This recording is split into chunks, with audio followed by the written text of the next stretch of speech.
뭐 좀 신경 쓸 일이 있어서 그런지 목이 막 잠겨서 대단히 죄송합니다.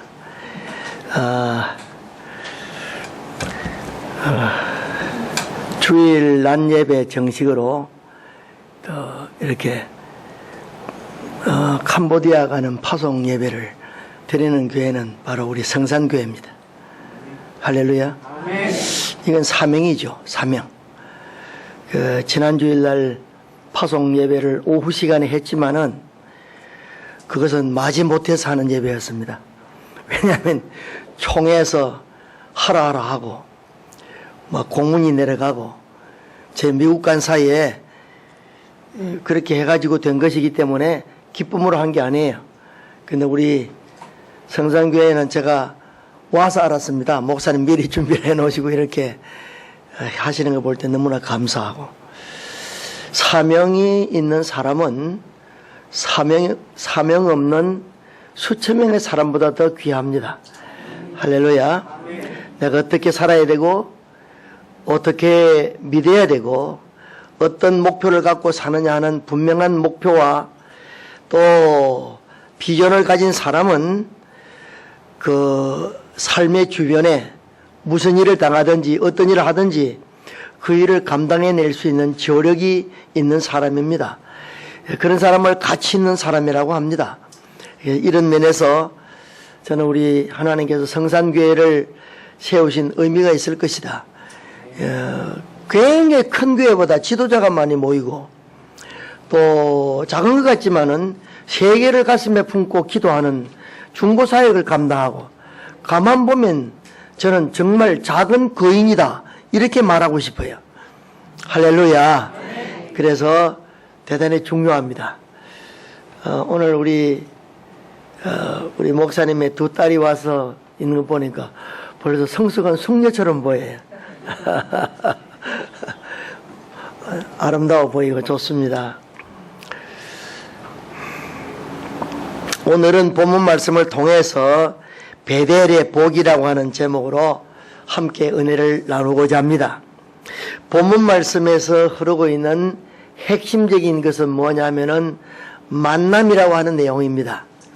여러분, 인생에 있어서 그 사람이 일평생 동안 삶에 있어서 어떤 사람을 만나느냐는 굉장히 생을 바꿔내는 큰 역사를 이루는 계기가 됩니다. 예를 들면은 어떤 사람이 이제 결혼 정년기가 되어서 가정을 이루고 이제 그 남편 되는 사람이 아내를 향해서 여보, 내 일평생 최고의 행운은, 이 땅에 사는 날 동안 최고의 복은 당신을 만난 것이라 이렇게 고백을 했다면 그 만남은 잘된 만남입니다. 아멘이십니까? 제가 가끔 그 고백을 하거든요. 우리 남편 된 분들 몇 번 그런 고백을 해보셨나요? 대단히 의미심장한 뜻을 갖고 있는 내용입니다. 우리가 잘 아는 대로 미국에 어릴 때 눈이 멀고 귀가 들리지 아니하고 말을 하지 못하는 세 가지의 장애를 가졌던 헬렌 켈러가 그의 선생인 설리반 선생, 봉사하는 선생을 만나서 말을 배우고 나중에 명예문학 박사까지 받을 정도로 그의 일평생 찬란한 역사를 이루었던 그것은 그가 좋은 선생님을 만났기 때문에 가능한 일이었습니다. 사람은 누구를 만나느냐에 따라서 생이 바뀌어지고 인생의 판도가 달라지는 것입니다.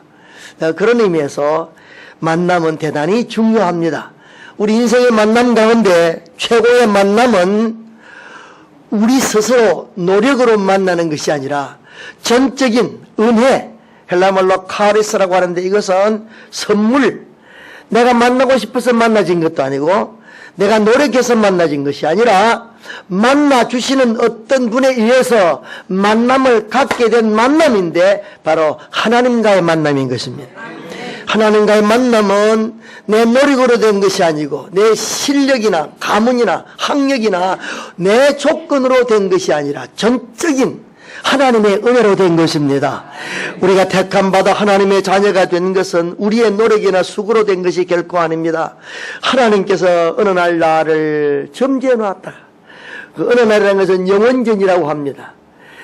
우리 이 역사를 보는 관점은 여러 가지 있습니다만은 그 역사의 관점을 주로 크로노스와 카이로스라 이렇게 말합니다. 헬라 말인데 이 카이로스라고 하는 말은 하나님의 시간을 주로 이야기합니다. 우리를 선택하시고 우리 앞날을 인정하시고 우리의 가는 길을 계획하시는 그런 시간을 말합니다. 또 크로노스라고 하는 것은 역사의 시간을 이야기합니다. 날이 가고 달이 가고 해가 가고 몇십 년이 가고 하는 연대기를 말할 때 이 크로노스라고 합니다. 이 카이로스라고 하는 것은 하나님의 시간입니다.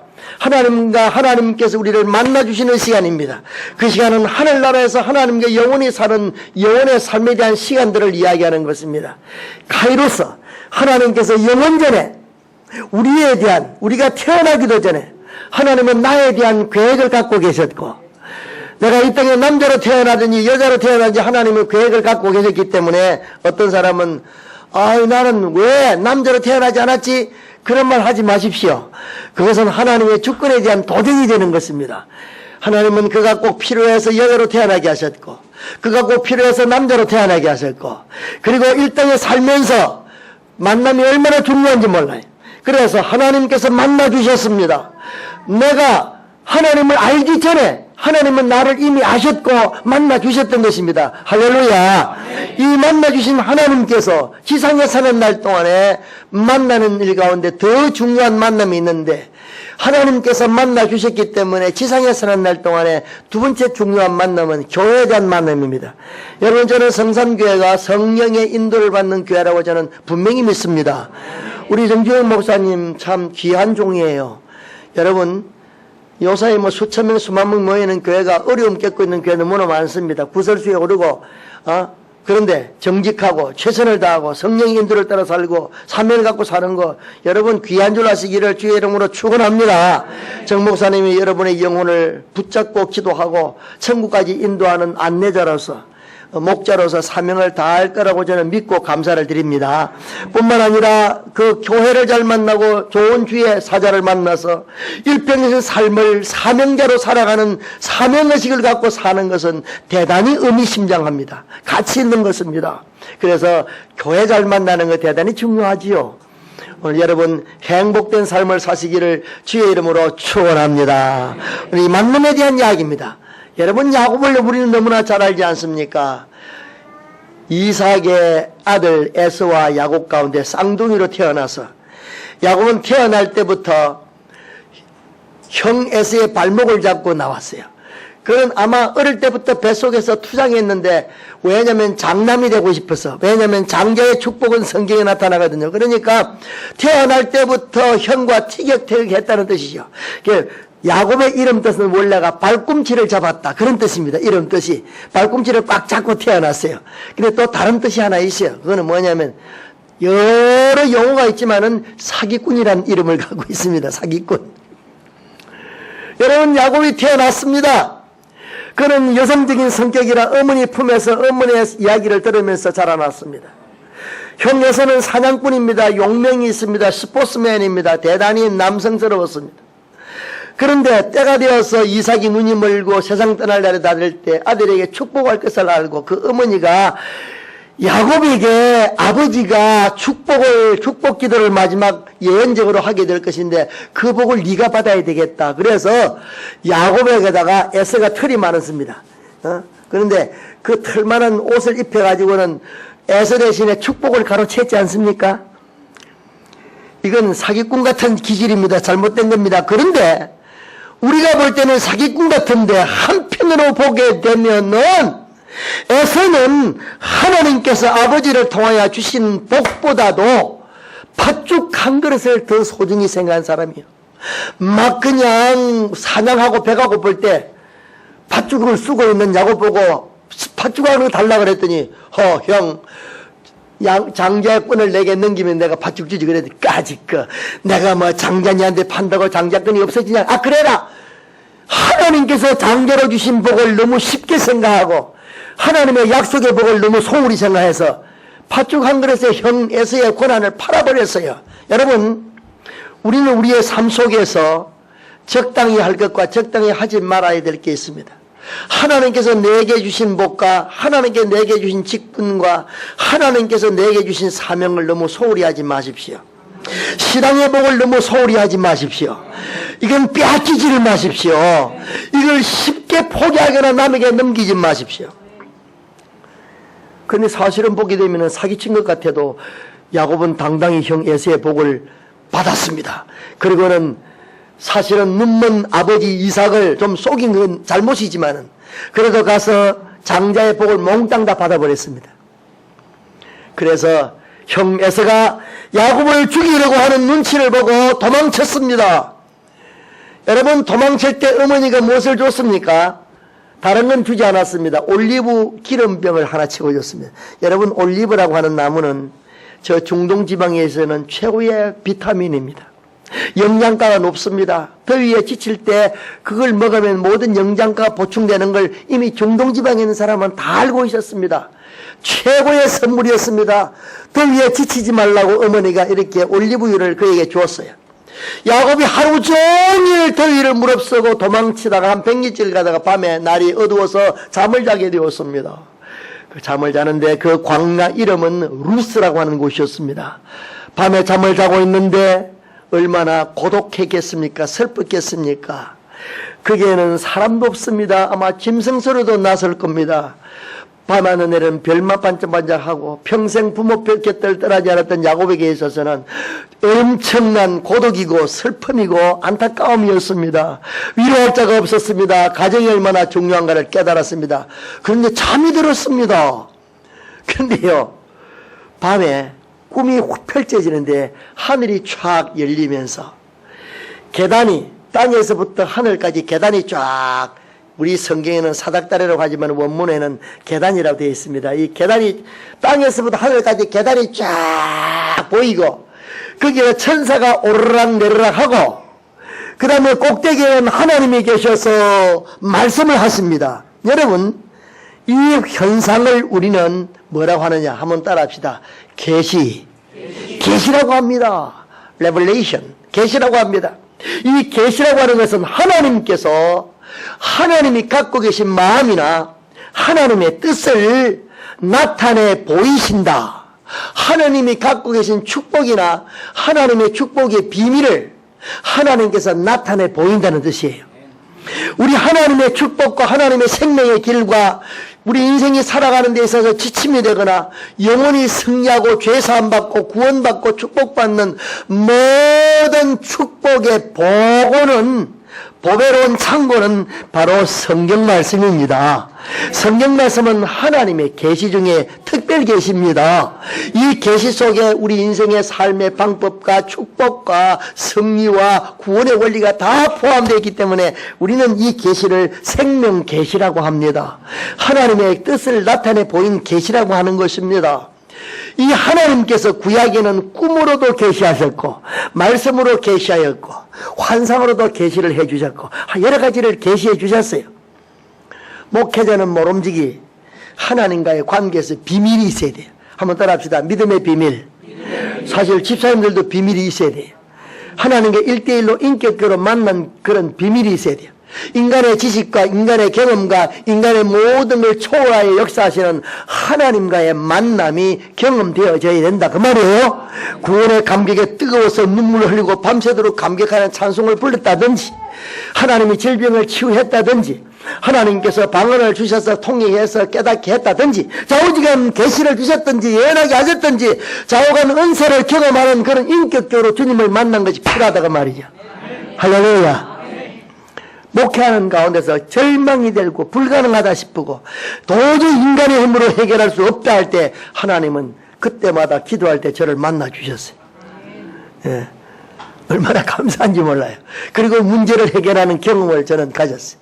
여러분, 목회자가 그런 것 저런 것도 아무것도 없으면 목회하기 쉽지 않아요. 자신이 없어요. 하나님이 함께 하신다는 그런 경험을 갖지 못하면은 자기 힘으로 하다가 지쳐버리고 말아요. 배우의 하나님께서 내가 너와 함께한다는 말씀을 해주시고 성령으로 감동을 주셔서 해야 주의 일을 감당할 수 있다고 말해요. 하나님께서 야곱의 일평생 동안에 가장 큰 힘은 하나님이 나타나서 만나 주신 거였습니다. 할렐루야. 오늘도 하나님께서는 설교 말씀과 성경 말씀과 이 예배를 통해서 하나님은 우리를 만나 주시는 역사에 있는 것을 저는 믿습니다. 만나시기를 주의 이름으로 축원합니다. 야곱을 하나님께서 찾아오셨다는 게 중요합니다. 여러분, 하나님께서 우리 인생을 만나기 위해서 찾아와 주신 거예요. 내가 노력한 것이 아니라 야곱이 바라지도 않았고 상상지도 못했는데 하나님이 찾아오셔서 하나님 말씀하는 것마다 복이었습니다. 여러분, 하나님은 우리를 때때로 책망도 하시고 우리를 징계도 하시지만은 징계는 우리를 바로되게 하는 것이고 하나님께서 우리를 찾아오신 목적은 우리를 영생케 하시고 하늘복을 주시기 위해서 찾아오시는 것입니다. 할렐루야. 그러므로 하나님은 복의 근원이 계십니다. 오늘 특별히 하나님께서 야곱에게 찾아오셔 사닥다리에 다 오르락내리는 사닥다리를 떼서 꼭대기 하나님이 셔서서 말씀하시는데 천사가 올라갔다 내려갔다 올라갔다 내려갔다 합니다. 사닥다리. 여러분 잘 들으세요. 여기 사닥다리는 하늘과 땅을 연결하는 연결고리입니다. 하나님과 인간을 만나게 하는 중간 다리입니다. 이 다리를 우리는 길이라고 합니다. 길. 여러분 요한복음 14장 6절에 I am the way. 그 the라고 하는 걸 the를 쓰는 것은 우리 영어로는 말하면 정관사, 명사에다가 정관사를 붙이면 고유명사가 돼요. 문법적으로. 이 세상에는 하나밖에 없고 불변하는 딱 그 길밖에 뿐이에요. 예수님은 생명의 길, 하나님께 나아가는 유일한 길, 복의 길, 영생의 길, 기도의 길, 예수 이름 밖에는 구원받을 길이 없어요. 할렐루야. 예수님 이름 외에는 다른 방법으로 구원받을 이름이 없고 예수님만이 생명의 길이 되시고 예수님만이 그 이름만이 능력의 길이 되어지는 것이고 그래서 예수님의 이름은 길입니다. 예수님은 진리입니다. 예수님만이 유일한 생명이십니다. 하나님과 우리 사이를 연결해주는 유일한 길이 되는 것입니다. 사닥다리는 예수님을 계시하는 것입니다. 길 대신 예수님을 나타내 보이는 것입니다. 그리고는 천사가 오르락 내리락 했다 그랬는데 제가 이 말씀을 좋아하는데 전에 김대복 목사님이라고 유명한 부흥사가 우리 개척했을 때 오셔서 부흥회를 해주면서 그 해석을 하는데요. 오르락 내리락. 왜 오르락 내리락 했는가? 오르락이 먼저고 내리락이 두 번째인가? 여러분 이거 중요한 신비를 얘기했는데 막 꼭 그렇다는 건 아니지만 제가 감동을 받았어요. 오르락 하는 건 올라가고 내리락은 내려오고 up, down. 천사가 올라가고 내려오고. 근데 왜 up이 먼저냐? 올라가는 게 먼저냐? 우리 성도들이 하나님께 기도하고 예물을 드리고 정성을 다하고 하나님을 향하여 바른 찬양을 하면 천사들이 우리의 찬양과 기도와 예물과 모든 정성 은사를 몽땅 전도하는 것 들고 하늘나라 올라가는 거예요. 하나님께서 그걸 받으시고 또 천사를 통하여서 이제 예수의 이름으로 우리에게 복을 내려주신 거예요. 우리의 예배가 올라가야 하나님이 응답을 하십니다. 우리의 기도가 하늘에 올라가야 하나님이 응답을 하시는 겁니다. 우리의 정성이 먼저 하나님께 제물로 올라가야 하나님이 기쁨으로 우리에게 복을 내려주시는 것입니다. 올라가시기를 주의 이름으로 축원합니다. 그럼 하나님이 천사를 통하여 내려주십니다. 그게 오르락 내리락 먼저 되고 나중된 원리다. 맞든 안 맞든 왜 오르락이 먼저인가에 대한 해석 가운데 그럴듯한 해석이다 저는 그렇게 봅니다. 제가 원어를 가지고 특별히 해석할 필요는 없다고 봅니다. 깨달아지는 대로 하면 되는 거죠. 그런데 그 하나님께서 나타나셔서 말씀하시는데 여러 가지 복을 창세기 28장으로 나타납니다. 나는 아브라함과 이삭의 하나님이다. 아브라함이 세상을 떠났고 이삭이 살아있지만은 좌우지간 아브라함에게 약속하시고 이삭에게 약속하고 또 내가 너에게 약속한다. 이 말씀 뭐냐면 한번 따라합시다. 신실하신 하나님, 신실하시고 약속을 지키시는 하나님. 하나님이 나를 부르시고 나에게 말씀하시고 내게 약속하신 건 우리는 약속을 어겨도 하나님은 절대 약속을 어기지 않습니다. 우리의 죄 사함을 위해서 아들을 보내신 주님은 우리 믿고 죽게 의지하는 자는 주님 보혈 흘린 그 은혜와 사랑으로 우리를 부활시켜 주시고 천국을 선물로 주는 것 너무나 확실합니다. 할렐루야. 절대 불변의 하나님, 약속을 지키는 신실하신 하나님입니다. 요새 세월호 때문에 구원파가 지금 찌그러지고 있습니다. 여러분, 구원파가 무슨 파인 줄 아시죠? 구원파를 왜 이단이라 하는 줄 아시죠? 그런데 언론 보면 맞는 것 같아요. 예수 믿습니까? 믿습니다. 구원받았습니까? 언제 구원받았습니까? 며칠 날 구원받았습니다. 무슨 성경으로 구원받았습니까? 구원받았습니다. 이래가지고 그러면 중생을 한 날짜가 몇월 며칠입니까? 따져가지고 구원을 이야기하는데, 중요한 것은 한번 구원받았으면 됐지 회개할 필요가 없다 그러고, 구원받은 이유는 죄를 지어도 괜찮다고 죄 짓는데 자유함을 받고. 여러분, 성령 받고 구원받았으면, 하나님의 자녀가 되었으면 더 거룩해야 되고, 더 죄와 피 흘리기까지 싸워야 되고, 성결을 지켜야 되고, 더 생명을 끌어야지. 죄를 자유롭게 지으면 이거는, 여러분, 이거 엉터리예요. 그래서 이단으로 취급받는 거예요. 내가 깊은 교리는 이야기할 시간이 아니기 때문에 안 합니다. 알아야 됩니다. 우리는 구원받았습니다. 하나님은 구원을 취소시키지 않는 것 틀림없습니다. 그리고 구원받은 백성으로 성령 충만을 위해서 기도해야 되고, 나만의 죄를 자백해야 되고, 회개해야 되고, 그렇지 않습니까? 그리고 하나님께서, 신실하신 하나님께서, 살아계신 하나님께서 너 누운 땅을 너와 너 후손에게 주겠다 약속하셨습니다. 땅의 기름진 복입니다. 지상에 사는 날 동안 하나님께서 보장하겠다 그 말이에요. 사업하는 사람은 사업의 복을 주시겠다는 약속입니다. 기업의 복을 주시겠다는 약속입니다. 너와 너 후손에게, 네가 아니면 후손에게까지 책임을 지겠다는 것입니다. 예수 믿는 것 자체가 복입니다. 여러분, 하나님 보장하십니다. 그리고 더 중요한 것은 창세기 28장 14절 보면 천한 만민이 내 자손으로 말미암아 복을 받으리라. 창세기 28장 14절 말씀은 엄청난 비밀입니다. 천한 만민이 내 후손을 말미암아 복을 받으리라. 이 복은 창세기 12장 3절에 아브라함에게 너는 복이 될지라. 이것은 뭐냐면은 너 후손 가운데 메시아 예수가 나고 그를 믿는 자는 영생하는 복을 받고 택한 백성으로 복을 받겠다는 메시아 예수를 보낼 약속입니다. 그리고 창세기 28장 14절에 야곱에게 너의 후손을 통하여 천한 만민이 복을 받겠다는 약속은 너 후손 가운데 예수가 태어날 것이고 그를 통하여 천한 만민이 예수 믿고 구원받을 것이란 메시아에 대한 약속입니다. 믿으십니까? 일찍이 수천 년 전에 하나님께서는 믿음의 선조를 통하여 메시아 예수님을 이 땅에 보내주시고 그 다음에 이렇게 할 것을 약속하신 거예요. 하나님이 이렇게 만나 주셨습니다. 만남의 복을 주셨습니다. 여러분, 하나님께서 우리에게 말씀을 통하여 만나거나 깨달아지실 적에 우리가 해야 될 자세는 뭐냐? 하나님께 응답해야 됩니다. 할렐루야. 감사한 일이 있으면 감사해야 됩니다. 찬양할 때는 영광 돌려야 됩니다. 기도할 때는 기도해야 됩니다. 예물 드릴 때는 예물도 또 드려야 됩니다. 여러분, 우리는 몸과 마음과 정성과 모든 가진 재능을 통해 하나님께 영광을 바르게 돌리는 삶이 연애의 삶입니다. 제사의 삶입니다. 그래서 여기에 보게 되면 야곱이 놀랬습니다. 어이구, 나는 100리나 떨어져 도망쳐서 이 광야에 홀로 있는 줄 알았더니 하나님이 여기도 계시는구나. 야, 이곳이 광야지만은 하나님이 여기 계시는 집이로구나. 그래서 하나님의 집, 히브리 말로 베스오 엘 합해. 베스는 집이고 엘은 하나님이거든. 베스엘 해서 베델 하면 하나님의 집이란 뜻입니다. 하나님의 집. 할렐루야. 하나님의 집입니다. 여러분, 하나님의 집은 보통 많이 있지만은 일반적으로 하나님의 집은 여러 가지가 있습니다만 첫째, 우리 심령이 하나님의 집입니다. 뭐가 하나님의 집이라고요? 고린도전서 3장 6절로 17절 보면은 우리 심령이 예수 믿고 나면 성령님이 우리 심령에 계십니다. 성령님이 우리 안에 계신 성령 하나님이 계시기 때문에 우리 몸이 성전이 됩니다. 성전은 하나님이 계시기 때문에 천국이라 하기도 합니다. 심령 천국이라 하기도 합니다. 우리 집은 바로 하나님의 집입니다. 할렐루야. 하나님의 주인으로 사십니다. 그렇기 때문에 거룩해야 됩니다.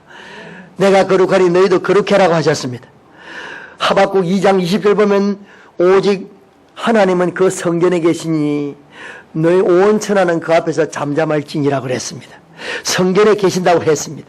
하나님은 우리 심령 속에 계십니다. 그리고 안 계신 곳이 없었습니다. 그래서 우리는 거룩합니다. 두 번째로 성전이 무엇이냐? 하나님의 집은 어디냐? 구약에는 성전이었고 신약에는 교회입니다. 할렐루야. 교회가 하나님의 집이에요. 내 집은 만민의 기도하는 집이라고 예수님께서 장사는 예루살렘 성전에서 채찍을 만들어내주면서 내 집을 강도의 굴로 만들지 말아라고 외쳤습니다. 오늘 지상에서는 예수님이 계시는 교회, 구원받은 성도들의 영혼이 모인 이 공동체 교회가 하나님의 집입니다. 할렐루야. 주님은 여기 계셔서 응답을 하시고 말씀을 하시고 만나주시는 것입니다.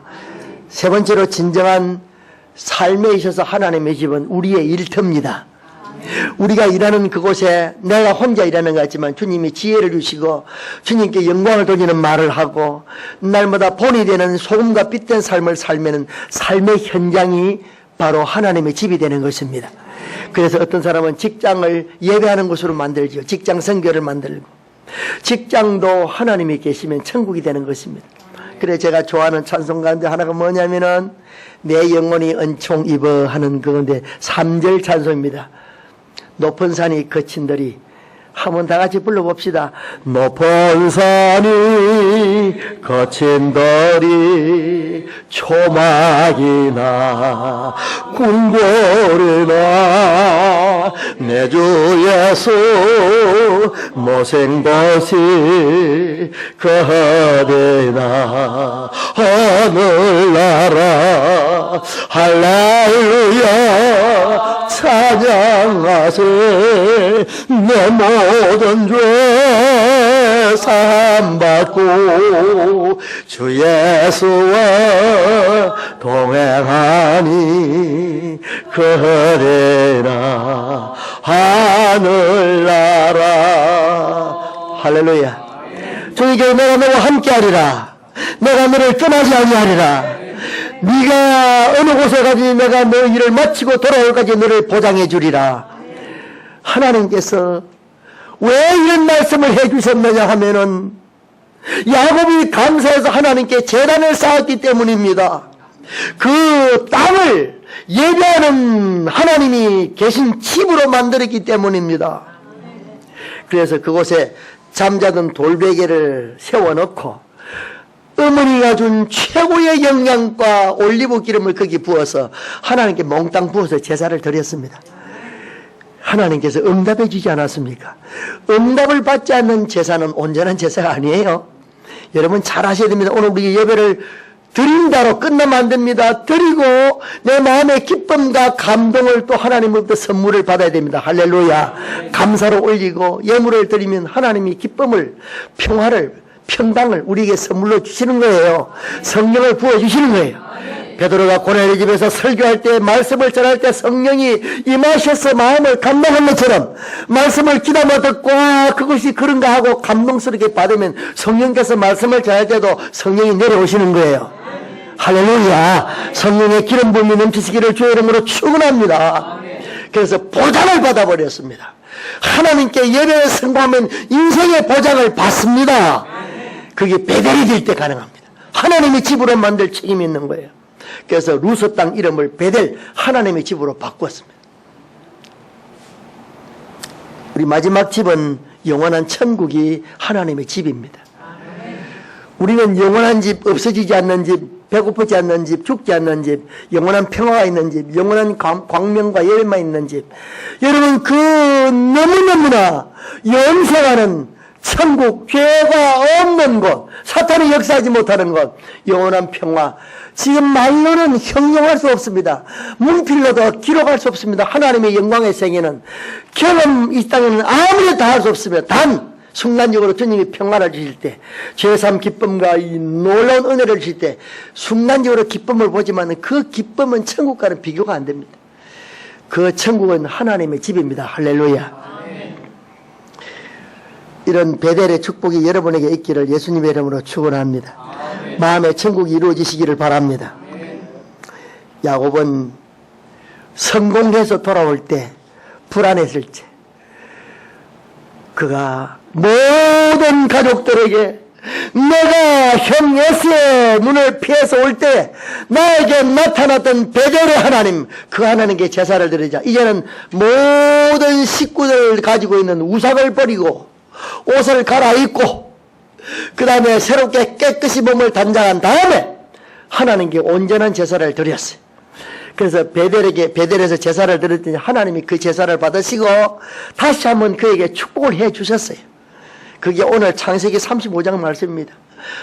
창세기 28장 축복과 똑같은 축복을 다시 해주면서 내 이름을 다시는 야곱이라 하지 말고 이스라엘이라 해라. 할렐루야.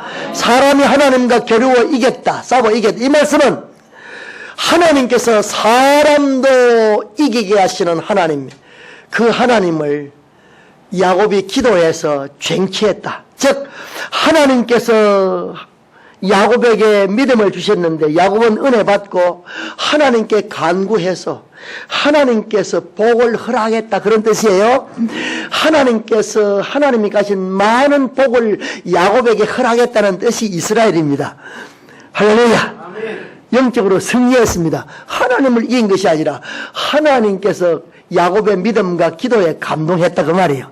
그래서 허락했다, 그런 뜻입니다. 하나님의 허락을 받읍시다. 하나님께서 허락하시는 은혜를 받읍시다. 그러면 복받은 인생이 되는 것입니다. 그래서 야곱은 그 은혜와 복을 다 받았습니다. 축복을 다 받았습니다. 제사의 응답을 받았습니다. 그리고 다시는 이 은혜를 잊지 않도록 하기 위해서 한번 따라합시다. 엘베델. 하나님의 집이 하나님, 베델의 하나님, 그런 뜻입니다. 이 무슨 말이냐 하면 하나님, 과거에도 베델의 하나님이셨는데 또 베델을 깨닫게 하시니 여기 하나님이 계셨고 나로 베델을 깨닫게 하셨고 진짜 베델을 다시 한번 깨달았다는 뜻입니다. 여러분, 여러분에게 하나님의 집의 축복이 개인과 사업장과 우리 교회와 하나님의 나라까지 미치는 이 복이 여러분 심령에 새겨지시고 이 모든 것이 예수 그리스도의 십자가 피로 구원받은 은혜와 성령의 감동으로 계속 여러분 심령에 남아게 있어서 날마다 승리하시기를 예수님의 이름으로 축복합니다. 마지막으로 캄보디아를 가는 저와 집사람이 제가 나이가 몇입니까? 만 70 아니요. 집사람이 67 아니요. 대한민국에서 죄송합니다, 총회장 출신으로서 만 70살에 선교사로 정식 파송받은 사람은 제가 처음이라고 그러네요. 기록도 여러 가지 깹니다 지금. 이게 좋은 기록인지 나쁜 기록인지 모르지만 자오지간 저를 왜 이렇게 하는가 그랬더니 그런 것 같아요. 나이가 50대고 60대 해가지고 포기하고 그런 사람 보고 야 70 노인도 지금 가는데 나이 얼마 됐다 그러니까 포기하고 앉아, 그런 용기를 주는 것 같아요. 그런데 솔직히 저는 암 수술도 4년 전에 했지 않습니까? 그런데 그렇게 건강을 자신할 나이는 아닙니다. 또 면역성도 약하고 하나님이 도와주지 않으면 쓰러지고 말아요.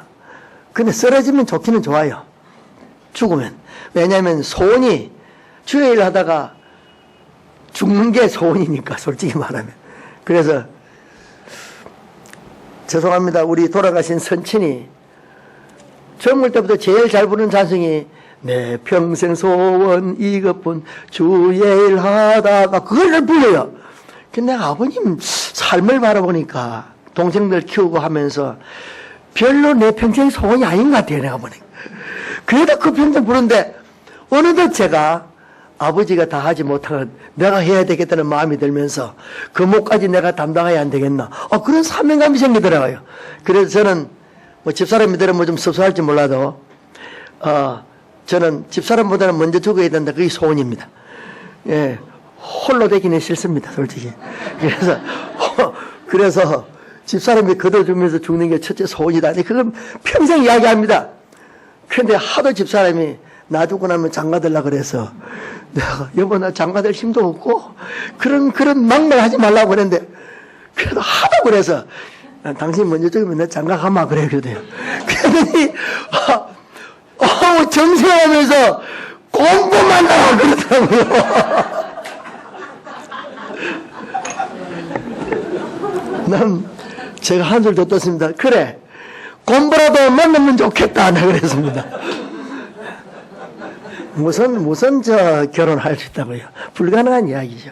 그러나 먼저 죽는 것을 위해서 늘 마음에 소원을 갖고 있고, 두 번째는 설교하다가 강단에 쓰러 죽으면 그보다 더 좋은 일이 있겠는가. 근데 사실은 캄보디아는 상당히 지금 훈센 총리가 나라를 지배하고 있지만은 6대 55인가 야당이 55인데 막상막한데, 야당 당수들이 지금 앞으로 4, 5년 만에 정권을 뒤집을 수 있는 요소가 많은데, 조건이 뭐냐면은 임금이 100불밖에 안 돼요, 노동자들.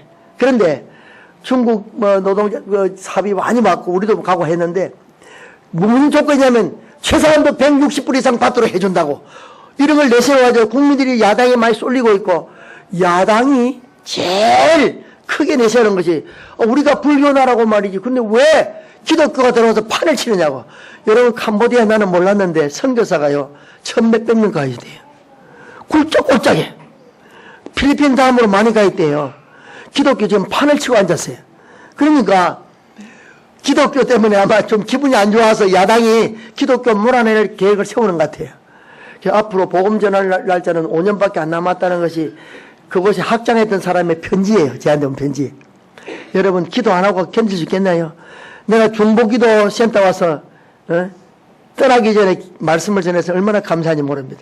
제가 정 목사님께 간절히 부탁하기는, 여기서 기도에 중보가 없이는 저는 하루도 못 견딜 것 같습니다. 기도해 주시기를 부탁합니다. 저는 그 힘으로 거기서 해야 될 일도 너무 많은데 일일이 말씀 못 드립니다. 아까 찬송에도 잠깐 목사님 뒤져가지고 이걸 찾아가지고 보내줬는데, 그 젊은이들이 우리나라의 한경기 목사님 같고, 이 나라 초대 대통령 이승만이 예수 믿고 배제학당에서 길륜 받아서 민족의 지도자 되지 않았습니까? 한국의 위대한 지도자는 다 기독교 신자들입니다. 나라를 바꾸었습니다. 근대화되는 데 앞장섰고 개혁을 했습니다.